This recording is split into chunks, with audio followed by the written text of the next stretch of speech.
সন্ধেবেলা চা বা কফির সাথে খাওয়ার জন্য আজকে আমি আপনাদের সাথে একটা চপের রেসিপি শেয়ার করব। নমস্কার বন্ধুরা, স্বপ্নার কিচেনে আপনাদের সবাইকে স্বাগত জানাই। আজকে আমি ডিম ও বাঁধাকপি দিয়ে একটা চপ বানিয়ে দেখাবো। আশা করি রেসিপিটা আপনাদের ভালো লাগবে। যদি রেসিপিটা আপনাদের ভালো লেগে থাকে ভিডিওটাকে একটা লাইক করে দেবেন। তাহলে দেখে নেওয়া যাক আমার আজকের ভিডিওটা। চপ বানানোর জন্য এখানে নিয়েছি 3টে সেদ্ধ করা ডিম। ডিমটাকে প্রথমে কেটে নেব। একটা ছুরি দিয়ে ঠিক এইভাবে মাঝখান থেকে ডিমটাকে কেটে নেব। একটা ডিম কেটে নেওয়া হয়ে গেছে। এই একইভাবে বাকি ডিমগুলোকেও কেটে নেব।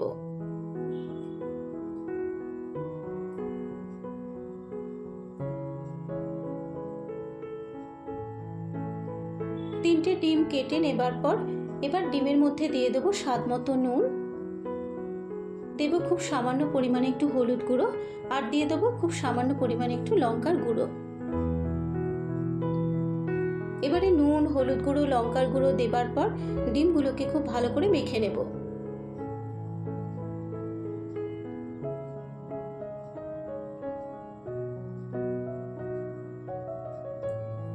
ডিমগুলোকে নুন, হলুদ গুঁড়ো, লঙ্কার গুঁড়ো দিয়ে খুব ভালো করে মেখে নিয়েছি। ডিমটা মেখে নেওয়া হয়ে গেলে এবারে নিয়ে নেব এখানে একটা বোল। এবারে বোলের মধ্যে দিয়ে দেব কুচানো বাঁধাকপি। এখানে একটা মাঝারি সাইজের বাঁধাকপিকে আমি মিহি করে কুচিয়ে নিয়েছি। দিয়ে দিলাম বাঁধাকপি, আর দিয়ে দেবো দুটো মাঝারি সাইজের পেঁয়াজ কুচানো। এখানে পেঁয়াজটাকে কিন্তু আমি বাঁধাকপির মতো লম্বা করে কুচিয়ে নিয়েছি। এবারে বাঁধাকপি আর পেঁয়াজের মধ্যে দিয়ে দেবো স্বাদ মতো নুন। নুন দেবার পর এবার বাঁধাকপি আর পেঁয়াজটাকে খুব ভালো করে মেখে নেব। নুন দিয়ে বাঁধাকপি আর পেঁয়াজটাকে খুব ভালো করে মেখে নিয়েছি। আর নুন দেওয়ার ফলে কিন্তু বাঁধাকপি আর পেঁয়াজ থেকে বেশ কিছুটা পরিমাণে জল বেরিয়েছে। এবার এর মধ্যে দিয়ে দেবো 1 চা চামচ রসুন কুচানো, দেবো 1 চা চামচ আদা কুচানো, দেবো বেশ কিছুটা পরিমাণে ধনেপাতা কুচানো, দেবো 4টে কাঁচা লঙ্কা কুচানো, তবে ঝালটা কিন্তু আপনারা আপনাদের নিজেদের স্বাদ অনুসারেই অ্যাড করবেন। দেবো 2 চা চামচ বেসন, দেবো 2 চা চামচ চালের গুঁড়ো। পরে যদি প্রয়োজন পরে কিন্তু আমি চালের গুঁড়ো অ্যাড করব। দেবো 1/2 চা চামচ হলুদ গুঁড়ো, আর দিয়ে দেবো 1/2 চা চামচ লঙ্কার গুঁড়ো। এবারে সব কিছু দেবার পর পেঁয়াজ আর বাঁধাকপির সাথে মিশিয়ে নিয়ে খুব ভালো করে মেখে নেব। আর মাখার সময় কিন্তু এখানে আমি কোনো জলের ব্যবহার করব না। বাঁধাকপি পেঁয়াজ থেকে যে জলটা বেরোবে সেই জলেই কিন্তু খুব ভালো মতো মেখে নেওয়া হয়ে যাবে।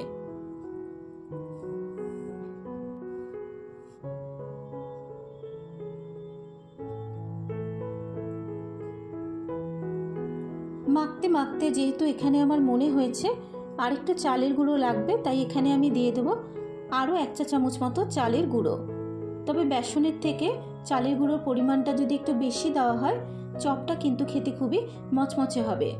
চালের গুঁড়োটা দেবার পর এবার আবারও খুব ভালো করে মিশিয়ে নিয়ে মেখে নেব।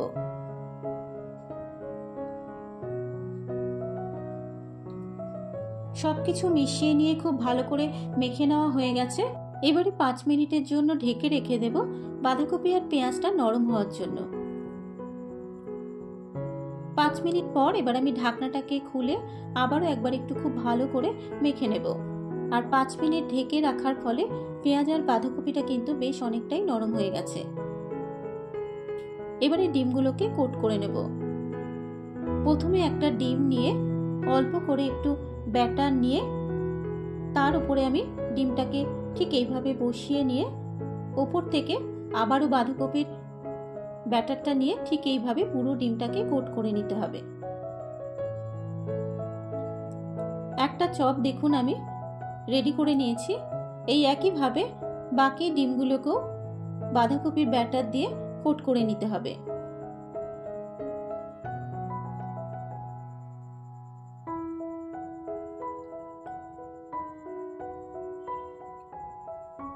প্রত্যেকটা চপ রেডি করে নেওয়া হয়ে গেছে। এবারে চপগুলোকে ডিপ ফ্রাই করে নেব। এবারে চপগুলো ভাজার জন্য কড়াইতে দিয়ে দিয়েছি বেশ কিছুটা পরিমাণে সাদা তেল। এবার এই তেলের মধ্যে এক এক করে আমি চপগুলোকে ভেজে নেব। প্রথমে 3টে চপ ভেজে নেব, পরে বাকি 2টো চপ ভাজবো। এবারে গ্যাসের ফ্লেমটাকে মিডিয়ামে রেখে চপগুলোকে গোল্ডেন ব্রাউন করে ভেজে নিতে হবে। আর চপের উপরে ঠিক এইভাবে একটু গরম তেল দিয়ে দিলে চপগুলো কিন্তু খেতে খুবই মচমচে তৈরি হবে। চপের এক পিঠ ভাজা হয়ে যাবার পর এবার চপগুলোকে উল্টে দেব। এইভাবে উল্টে পাল্টে চপগুলোকে গোল্ডেন ব্রাউন করে ভেজে নিতে হবে। তবে বেশি হাই ফ্লেমে দিয়ে কিন্তু চপগুলোকে ভাজবো না, কারণ বেশি হাই ফ্লেমে দিয়ে যদি চপগুলোকে ভাজা হয় বাঁধাকপিটা কিন্তু কাঁচা থেকে যাবে। তাই চপগুলো ভাজার সময় গ্যাসের ফ্লেমটাকে মিডিয়ামে রেখেই চপগুলোকে ভেজে নিতে হবে।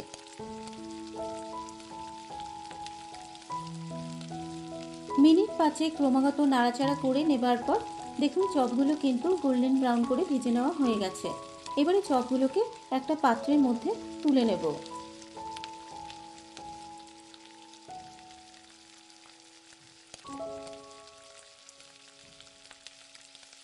তিনটে চপ ভেজে তুলে নেবার পর ওই একই তেলে বাকি চপগুলোকেও আমি ওই একইভাবে কিন্তু গোল্ডেন ব্রাউন করে ভেজে নেব। প্রত্যেকটা চপ ভেজে তুলে নেওয়া হয়ে গেছে আর তৈরি হয়ে গেছে আমার আজকের রেসিপি বাঁধাকপি দিয়ে ডিমের চপ।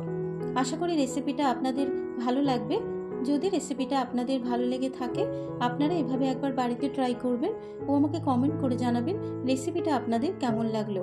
ফেসবুক থেকে দেখলে পেজটা ফলো করার অনুরোধ রইল। আর যারা ইউটিউব থেকে দেখছেন অবশ্যই আমার চ্যানেলটাকে সাবস্ক্রাইব করে পাশে থাকা বেল আইকনটি প্রেস করে দেবেন। আজকের মতো এই পর্যন্ত।